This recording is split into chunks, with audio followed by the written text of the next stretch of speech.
What the hell is going on at Chipotle in Missouri City?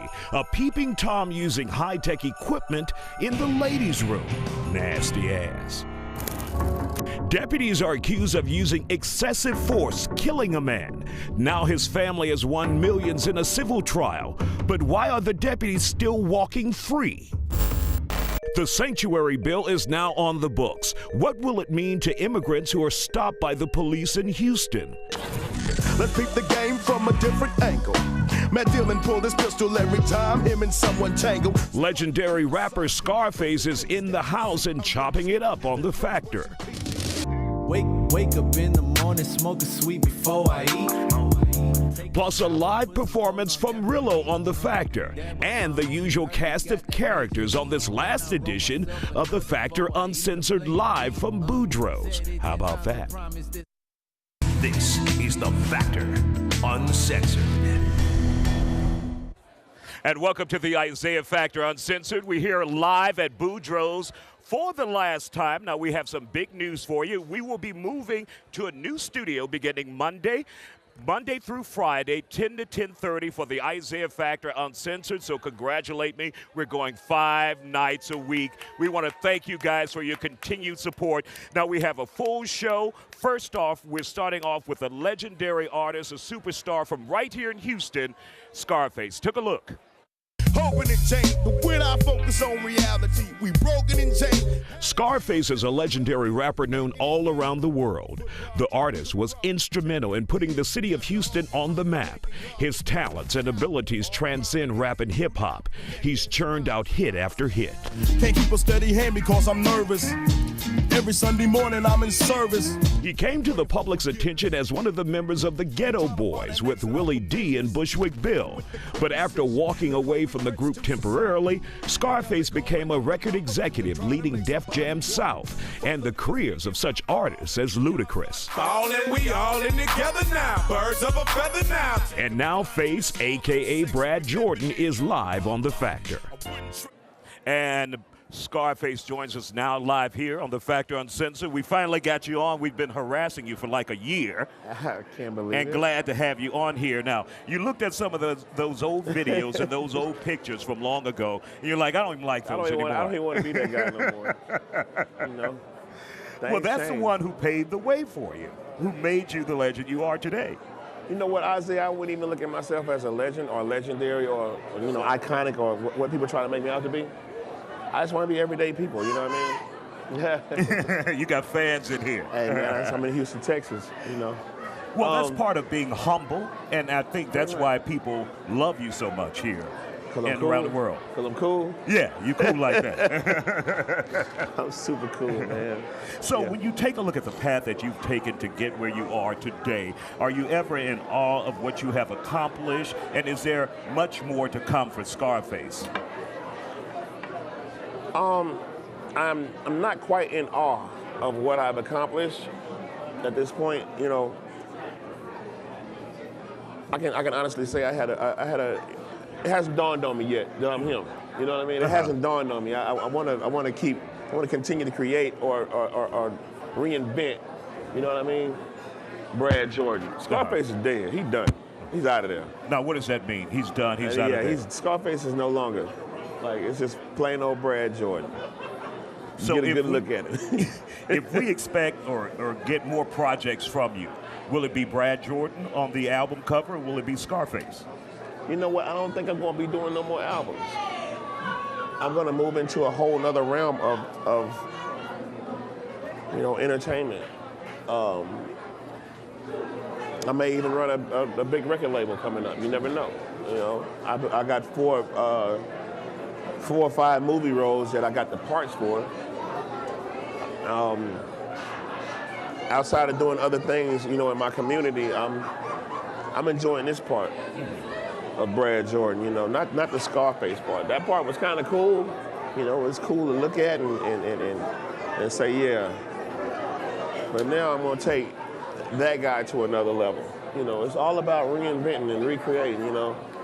I didn't get the weight off and cut my hair and take the hat off and change my dress, for nothing. You know? But you do acknowledge that's an important part of who you are in the totality of the picture of Brad Jordan. No, I'm an important part of who Scarface was. Brad Jordan was. I created that character. You know what I mean? You know, the streets, my upbringing, you know, my mom and grandmom and grandfather and father, you know, they created Brad Jordan that gave me that to bring that character to life. You know what I mean? There's so many aspects of what I do. I don't just rap, Isiah, you know what I mean? Right. I write. I can write songs for Garth Brooks. You know, I can play guitar like you wouldn't believe. You know, I do pop-ups in the city here and there, just to show the people that love me that, hey man, I'm y'all. I'm with you. You know what I mean? I'll do a pop-up and jam with my band. Like, it's cool. We just did the Alley Cat. In the last 30 seconds we have we seen the best from Brad Jordan yet?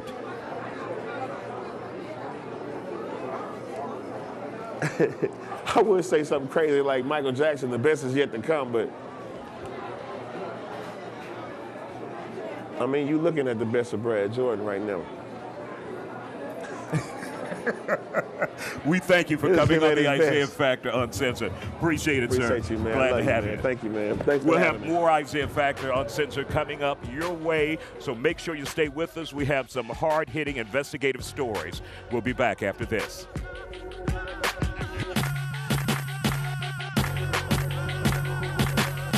I'm representing for my don't lock, doing time for that he say, she say, laying down on the freeway, believe me, they need me.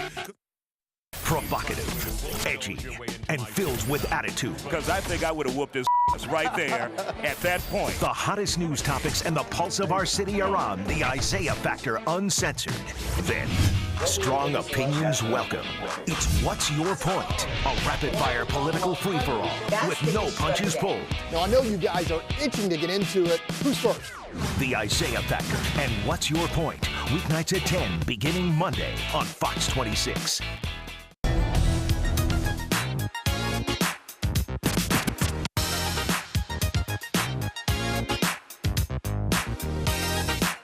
And welcome back to the Isiah Factor Uncensored. DJ Superstar is on the ones and twos here with us. Now moving on to hard, serious news and an issue that may leave you concerned as a Houstonian, as someone who lives here in our community. Now, a man is arrested after putting a camera inside of a Chipotle and recording women in the restroom. Our Lindsay Henry has a story. Lindsay, what do we know about this case? Isiah, the woman I spoke with did not wish to be identified, but she says she went through a truly traumatic experience. She says she claims to be potentially one of many people that may have been recorded while in the bathroom at a Chipotle in Missouri City. It makes me sick to think about what was going through that person's mind when he decided to do that. It's unreal. According to a report, police say they received a call on March 2nd after a recording device was found inside a women's bathroom at the Chipotle up Highway 6. It says the suspect, an employee at the restaurant, confessed to recording women in the women's bathroom for at least 5 to 6 days. Police say they found recording devices. On April 21st, the suspect, 18-year-old Joanny Castillo, turned himself in to police and was arrested for invasive visual recording in a bath or dressing room. This woman says she used to go to that location about 5 times a week, sometimes bringing her 6-year-old son. I mean, not only are you crossing the line of my own privacy, but now that's my child, you know, and how many other children have been in that bathroom? It's disgusting. Chipotle released this statement. "We were shocked and appalled to learn of these allegations," said Tim Spong, executive director of security at Chipotle. "Nothing is more important than providing a safe environment for our customers and employees, and we have a zero-tolerance policy for employee actions that compromise the safety or well-being of our customers or other employees. We will continue to work with police throughout this investigation and throughout the prosecution of the individual involved." Chipotle officials confirmed an employee found the camera in the women's bathroom and notified management, who called the police and immediately fired Castillo. They say the initial investigation says cameras may have been up for a period of less than a week in February. The woman we spoke with says she has friends that work at that location and told her the camera had been found previously by a female employee and was brought to the attention of management, but that nothing was allegedly done. She says police were called the second time the camera had been found. I don't agree with that. It's totally inappropriate and wrong. The woman we spoke with says she plans on taking legal action against Chipotle and Castillo. Please ask anyone with any information on this case to call the Missouri City Police Department. Live in the studio, I'm Lindsay Henry. Isiah, back to you. All right, thanks a lot, Lindsay. Speaking of legal action, the man who will be taking legal action on part of that victim and other potential victims out there who may have gone into that restroom and been exposed to that hidden camera is Houston attorney Charles Adams. Now, we have received a statement from Chipotle basically saying they immediately took action, they immediately fired the guy. You have been investigating this for quite some time. Right. You have contradictions to that. Oh, no. For a company whose mission statement is food with integrity, they've shown a stunning lack of integrity. The reality is, their position is up for less than a week. Management notified the police, immediately terminated. No, an employee found the camera. A manager took the camera. No action was taken. The camera was then put back up by the alleged suspect. The employee found it again, told the general manager, who then did nothing, put it in his truck. It was another lateral employee who called the police a week later while the kitchen manager accused of the crime is still working there. Then the police come out. Even then, they do nothing for 2 months. Chipotle's attorneys came out and interrogated employees this week. Chipotle only issued their statement full of falsehoods after I contacted you, you went out and took pictures. This is a corporation that put their interests ahead of the safety of their customers, the safety of their employees. The whole goal was to cover it up. They've done nothing but shown a lack of integrity. Now, let me get this right. You're saying that the camera was taken down and then put up back again. A female employee found it. The kitchen manager who's accused came to her and said, oh, someone left it up. I mean, a customer left it in there, takes it from her. A week later, she finds it up again, tells a superior to him who takes the camera, just puts it in his car, allegedly. Nothing is done. It is another crew member who then a week after that calls the police because she can't believe that that kitchen manager is still working with the female employees. They do nothing. They do nothing to inform the public.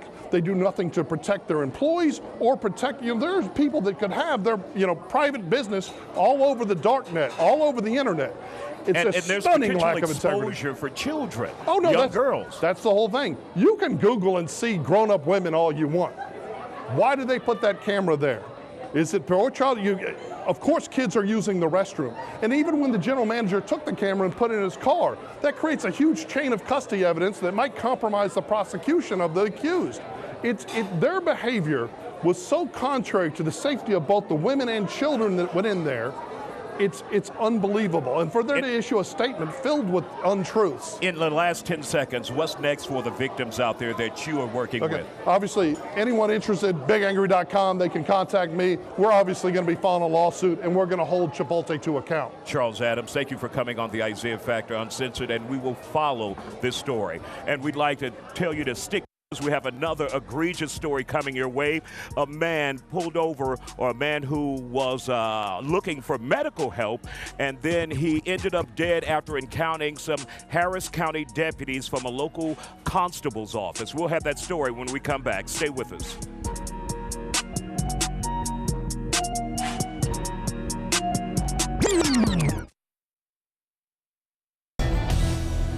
And welcome back to the Isiah Factor Uncensored. This is surely a report that will leave you enraged. A young man seeking medical help in our community. He ends up dead. His family just won a multi-million-dollar lawsuit, but still there needs to be more justice. Randy Wallace has the latest in this report. Take a look.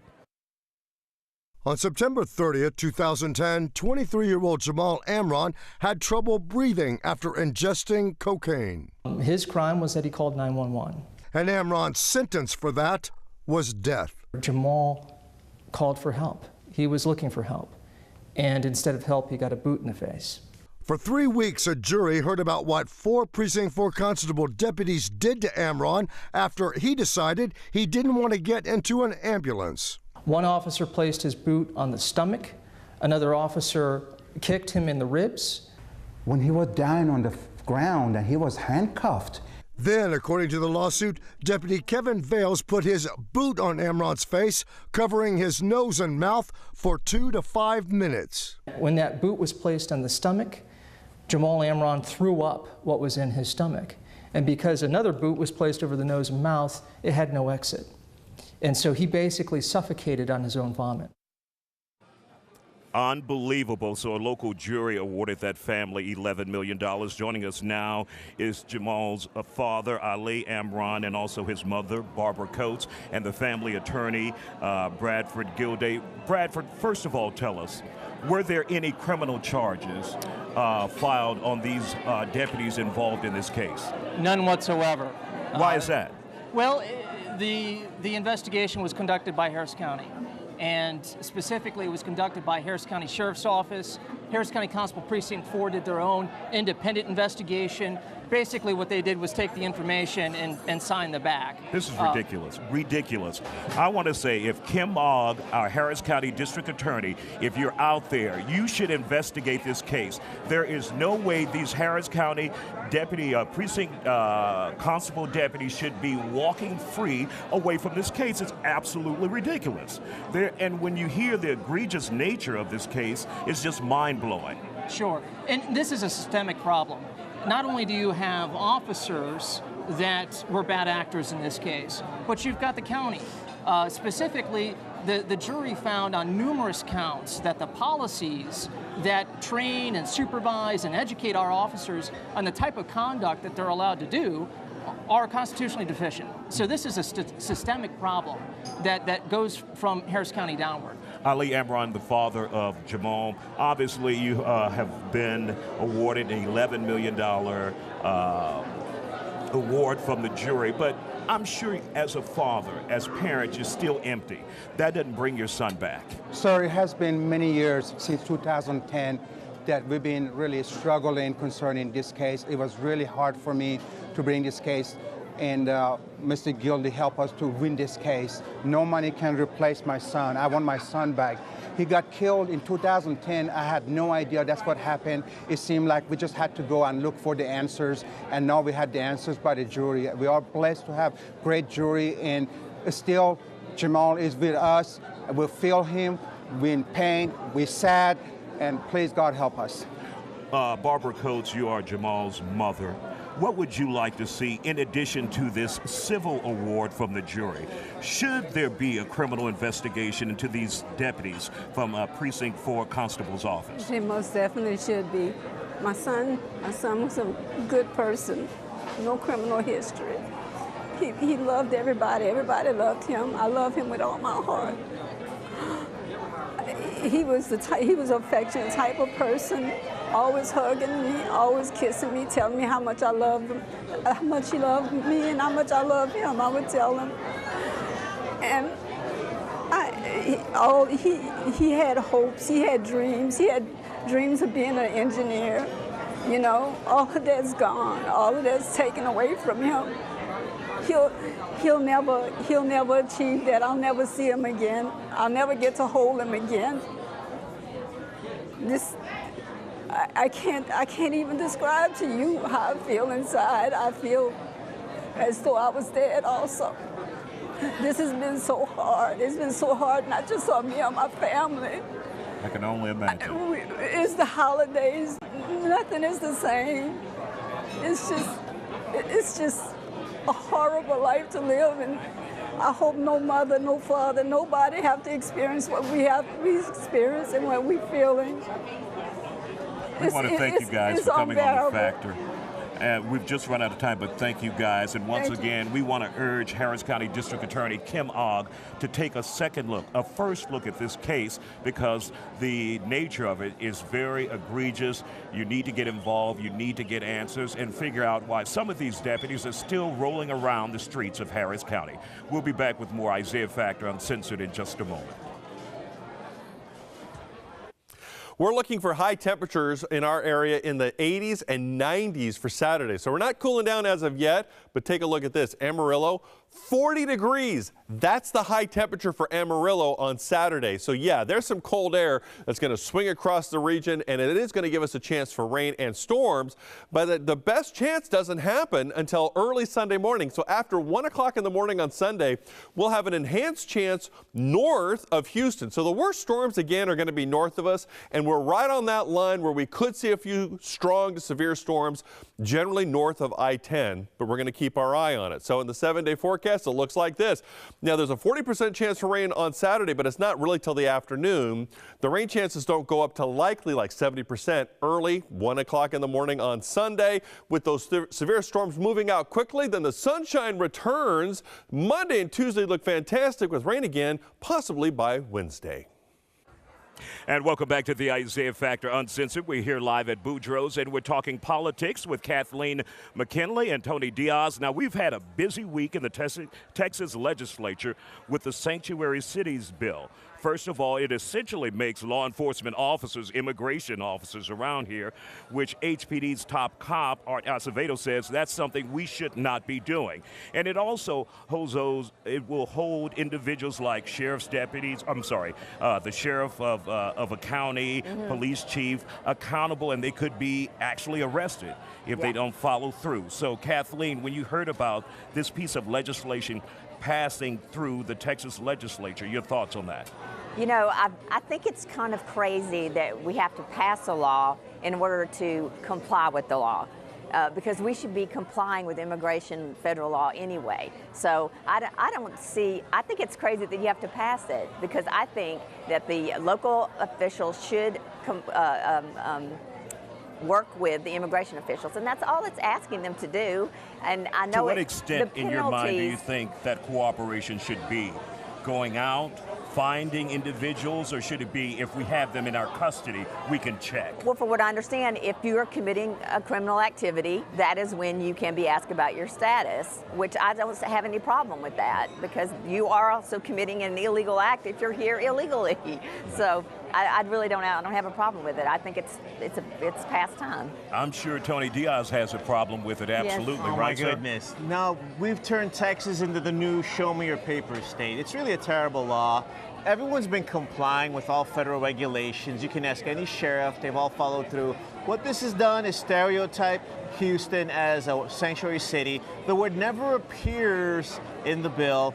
Worse, it also turns campus police officers into immigration officials. So now Texas students will have to show their papers as they turn in their papers. It's going to make the campus feel unwelcome. And I just want to remind the Republicans, I want them to look at Sheriff Joe Arpaio, who was guilty of some of these practices now that we're going to institutionalize. He's out of office. He might be indicted. And I tell you what, this is going to wake up the Latino vote.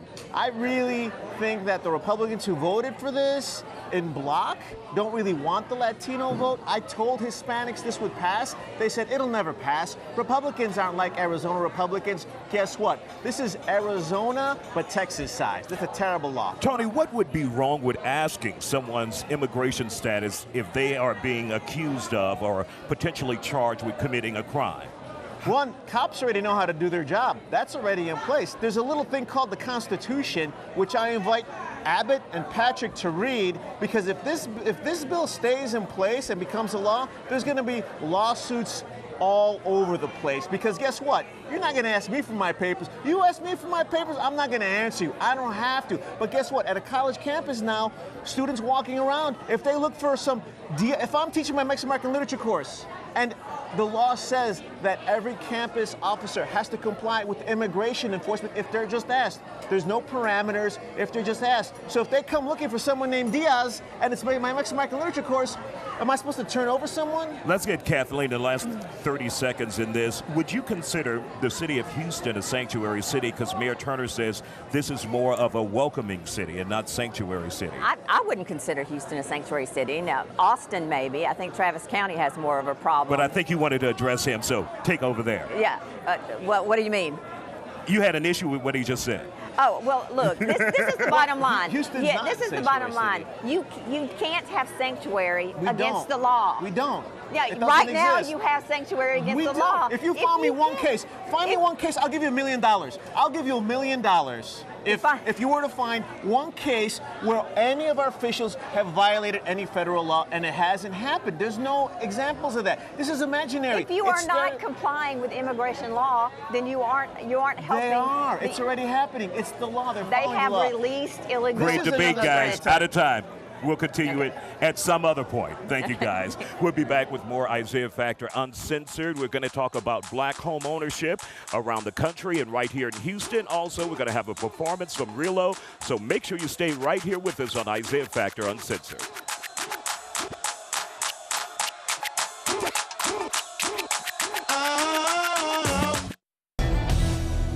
And welcome back to the Isiah Factor Uncensored. We're here live at Boudreaux's for one of our last broadcasts here for Boudreaux's, and we'll tell you more about that at the end of the program. But joining us now live is Miss Guillory, also Garland Bennett, and Kimberly Barnes, all realtors. And Kimberly is with the Houston Black Realtors Association. And the issue that they're talking about here in our community is trying to increase black home ownership, here in this community. Now, first of all, Kimberly, how serious of an issue is it? Are we seeing a decline or an increase in the number of African Americans owning property homes here in Houston and around the country? Definitely a decline. We're at 41% home ownership across the nation. That is the lowest since the Great Depression.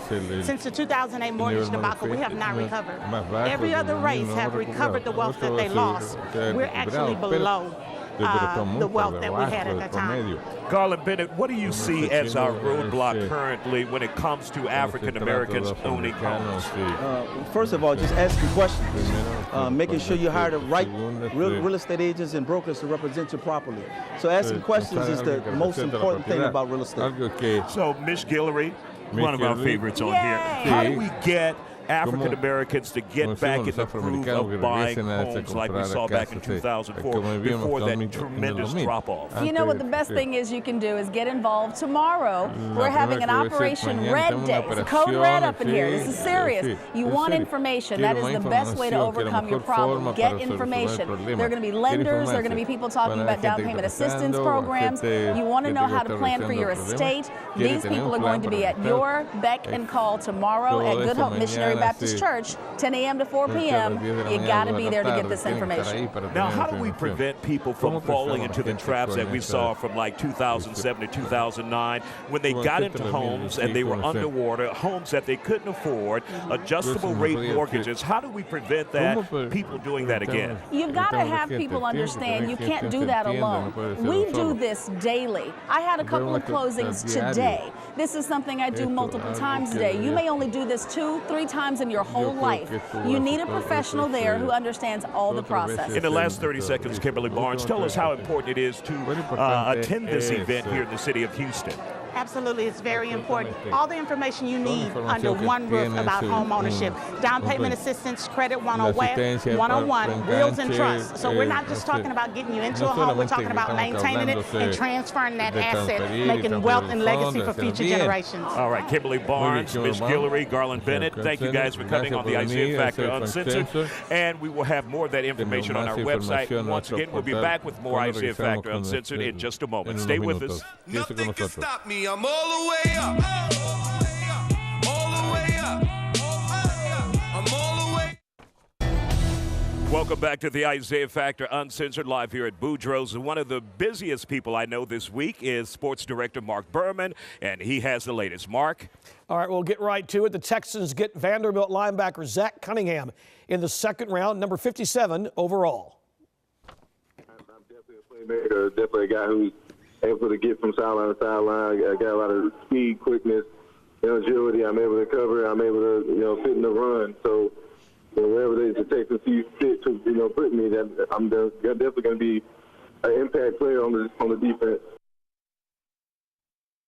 The last 24 hours have been incredible for former Clemson quarterback Deshaun Watson last night in Philadelphia. He spends a few moments with NFL Commissioner Roger Goodell after he was taken with the 12th overall pick by the Texans. Then this morning, takes an early morning flight on United from Philadelphia to Houston, where he's met by members of the Texans staff and taken by limousine to Texan headquarters.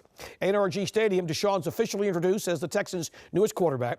We asked him what he thought about the Texans paying a high price to get him, swapping first-round picks with the Browns this year, plus giving Cleveland their first-round pick next year. It was big. It means a lot. They see greatness in me. They see that I can come in here and be a great, plug in for this team. And whenever that time is going to come, I'm going to take full advantage of it. Texans Executive Vice President and General Manager Rick Smith says Deshaun is a winner, and he has that winning gene. That just means that, a guy that is up for the challenges. He knows how to handle the poise, handle the situations, and know what it takes to win. And, I just continue to do my best each and every time. Deshaun was clearly moved looking at his bio that was quickly put together by the Texan staff Thursday night. Man, this is pretty cool. Just be able to call myself a Houston Texans and, be one of the quarterbacks in the quarterback room and be a first-round pick is huge. Quarterback Tom Savage was the first Texans player to reach out to him after he was drafted. It means a lot just because, it's all about, respect and love, and him welcoming me into the team, but not just the team, but the QB room, and understanding the situation is awesome. So I want to learn so much from him. I'm a huge fan, and, be under his wing. Deshaun is thrilled to be J.J. Watt's teammate. It's pretty cool, be able to see him work, especially as a young guy like me, and I want to be, his level of play at this level of professional football. It's gonna be cool to be able to see him every day, see how he works, and go against him. Deshaun talked about Tom Savage reaching out to him. In fact, the Texans quarterback did so quickly. Tom Savage was actually the first guy that shot me a text afterwards and said congratulations and welcome to Houston and let's go to work. He was excited for me to be able to join the QB room. I got a tweet from J.J. Watt, Jadeveon Clowney, DJ Reader, and there was a few other guys that kind of reached out to me. So it was those three guys are being nice to you right now, but when training camp rolls around, might be a different story. Just got a text that Texans are taking Dante Foreman, the running back from Texas in Texas City. He lives in Galveston. Deshaun had a chance to spend a few moments on the podium with his mother, Deanne, a cancer survivor. The family has had it rough, at one point having a home provided to them through former star player Warwick Dunn's efforts with Habitat for Humanity. It's clear the Texans have drafted a tough player. Deshaun recalls a moment from his freshman year when he played with a torn ACL against South Carolina to end Clemson's losing streak to the Gamecocks. My opportunity came up, and I told him, hey, I'll get the surgery the week after. I'm going to play. And he said, if you can produce and perform throughout the week, then I'll let you play. And he let me do it, and we ended up flipping the streak around. I don't know if I can properly provide the right context for what it takes to play with a torn ACL. Family and friends of former University of Houston linebacker Tyus Bowser go crazy in Tyler when the Ravens take Tyus in the second round, number 47 overall. Bowser telling Fox 26 his emotions were racing when he got the call. He's thrilled to go to Baltimore. The Rockets take on a Spurs team in the Western Conference semifinals. They beat by 2 during the regular season while losing 3 games by a total of 10 points. Just shows us that we can be incredibly confident playing against them. I think we do match up well with them. I think that we, like I've said, we do have different things, different weapons that they don't. Rockets forward Sam Decker is back, going through his first full workout today with the team since suffering a fractured left hand 4 weeks ago. Sam is ready to play against the Spurs. And this is playoff time. If you say you're ready to go, you got to be ready to go.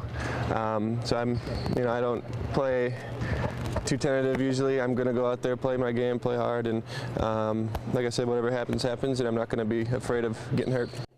Astros and A's tonight at Minute Maid Park with the game tied at 4 in the 5th. Evan Gattis, who had an RBI double earlier, gets an RBI single. The Astros take a 5-4 lead. Alex Bregman with a sac fly later in the 5th to make it 6-4. Astros up 7-4 in the 7th after Willie goes deep. That'll do it in sports. Isiah, imagine if you were a free agent or if you were being drafted, how much you'd be worth.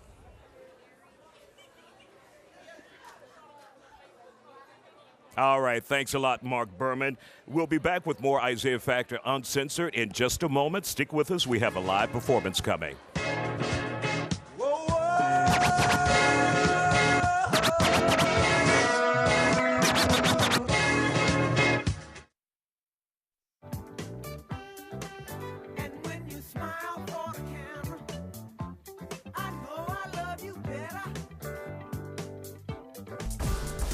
And welcome back to the Isiah Factor Uncensored here at Boudreaux's Live. And we have a special guest joining us now, the queen of Houston radio, Carmen Contreras, our Latina girl. Hi. Thank you for coming on the Isiah Factor Uncensored. And you have a new job. You're at 93.7 The Beat. Yes. We're all excited. I'm driving around listening at you every day. So tell us about your new job. I love my new job, and I got to show H-Town so much love for supporting me for like 25 years.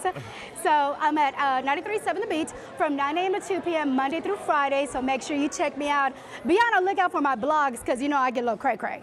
So check me out, 93.7thebeathouston.com, 9 to 2 Monday through Fridays, and I love it. No, I know you're in the know. I got a tip from a good source that Janet Jackson might be here September 9th. Can you confirm that for us since you're in radio in the music industry? Ooh, I still want to hold on to my job. Okay, however, I've always... I'm going to keep digging. However, there's always been truth to some rumors, but keep checking out 93.7 The Beat for the 411. And you're the king of TV, so you always break the news. I don't know about that. What is this? Look, it's your birthday, and it's Willie D from the Ghetto. Oh, my God! Happy birthday to you. Happy birthday to you. Happy birthday, dear Carmen. Happy birthday to you. Got all your friends here, Miss. DJ Yanni's over there hiding. Come on in, DJ Yanni. Thank you, guys. Kathleen is over here. Come on up, Kathleen. We got some gifts for you. Oh, thank you. We got the Moet for you. Oh, my God. And what would life be like without pig's feet for you? Oh! Brings back very good memories. Blow your candle out. Okay. Make a wish. She made a real wish. Happy birthday, Carmen. We love you, Carmen. We love you to death. I'm glad Now, really quick, we're going to talk to DJ Superstar about some of the events she has coming up this week. So, DJ Superstar, what do you have? So, tonight, right after I leave from Kicking In With You, I have Mixology. And then tomorrow, we are celebrating my girls' Carmen's birthday at Live Oak. We have a party with a purpose. Sunday, all-white party benefiting Icon. And Monday, I'm hanging out with the Houston Texans for their celebrity golf tournament. So I got a busy weekend. Are you coming to hang with me? Oh, yeah, absolutely. We'll be there with you. All right. And we also want to remind you, beginning Monday, we will start a new show, Isiah Factor Uncensored, 10 to 10:30, Monday through Fridays on Fox 26. We will no longer be here at Boudreaux's, but we want to thank the owners and management for allowing us to be here at Boudreaux's. And we're going to end with a special performance from Rillo, who's live here at the Factor Uncensored. Rillo, you have a new song out, right? What's the name of that new song? This song is called One Time. All right, take it away for us. Produced by Yon Don himself.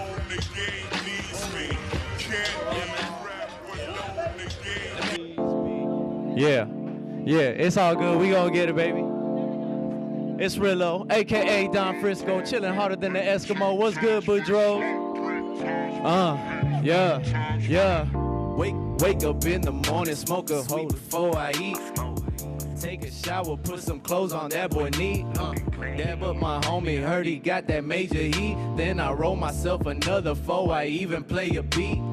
Said it 10 times, but promise this gon' be the time we shine. Job after job, I'm going hard so all that shit can stop. Don't need the top, I'm just trying to secure my spot. All that bigger stuff come later when they realize I'm hot. 1 time for the paper, 2 times for the smoke, 3 times for them haters, 4 times for the hoe. 1 time for the paper, 2 times for the smoke, 3 times for them haters, 4 times for the wait. They say he always with his shades, yeah, he walks a certain way. Heard he with that SBK, yeah, I rep that every day. Making moves, getting paid, busting rhymes, getting paid. Take a sippin' and a sway, then I glide across the stage. I got moves that ain't been used, red like some Jordan shoes. Man, we from the side, so please don't get stuck confused. skip the radio and going straight to TV screens. And when we get there, we show them what hold it down means.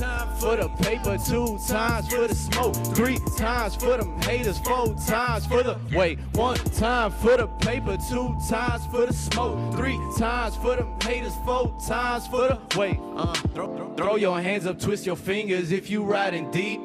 Turn the shit up if you're jammed, then get up off your feet. See, they don't make them like me anymore, I'm obsolete. And all the players in my crew got gold up in their teeth.